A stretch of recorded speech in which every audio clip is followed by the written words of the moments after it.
We're up here today because I want to show you these that finally bloomed. Got a slightly smaller plant here and a larger one just over here, and look at that. Look at those flowers. Still a few to open on this one up top here. They really are impressive.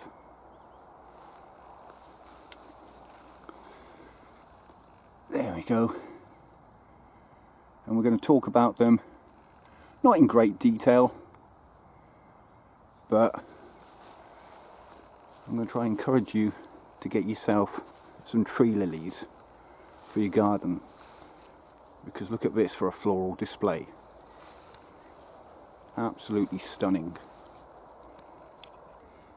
Alright, I've set the tripod up so we can take a more detailed look at these flowers. I planted these two bulbs, I'd say at least 5 years ago, and they come back every year looking as good as this each time. They've been known to grow up to 8 feet tall and are perfect for dramatic vertical accents in a garden. This one I would say is knocking on almost 5 foot, but not quite.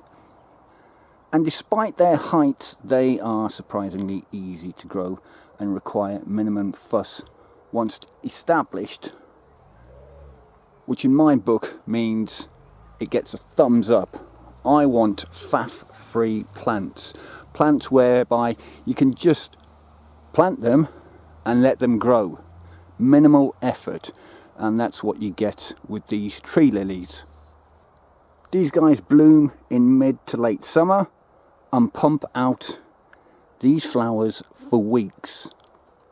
Now you're not here, so you don't get to smell their scent like I do, and it is fantastic. It's this like strong, sweet, exotic scent that they produce. They're perfect for tight spaces in small gardens because of their narrow footprint in the garden, and as mentioned previously, they return year after year. Bees and butterflies love them, so they are great pollinators for gardens. The flowers can be between 6 and 10 inches wide. There you go, just for scale there. And in Victorian times, they symbolised purity and beauty in floral language. They don't have many pests. I do know of the scarlet lily beetle that does kind of chew holes in the leaves, and we'll take a look at that in a second.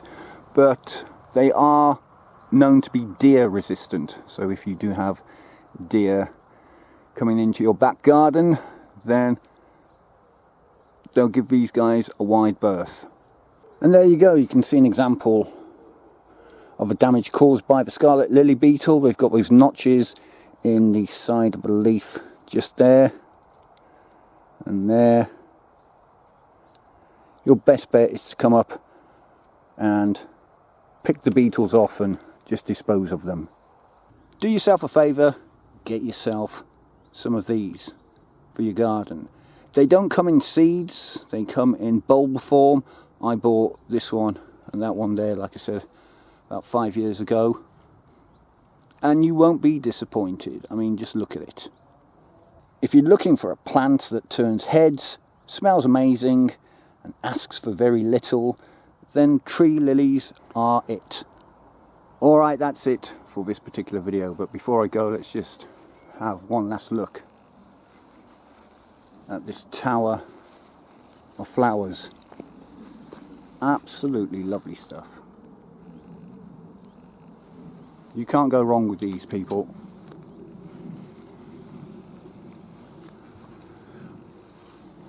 Okay, that's it for this one. If you've enjoyed it, then please do give it a thumbs up.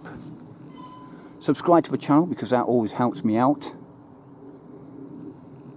And until the next video.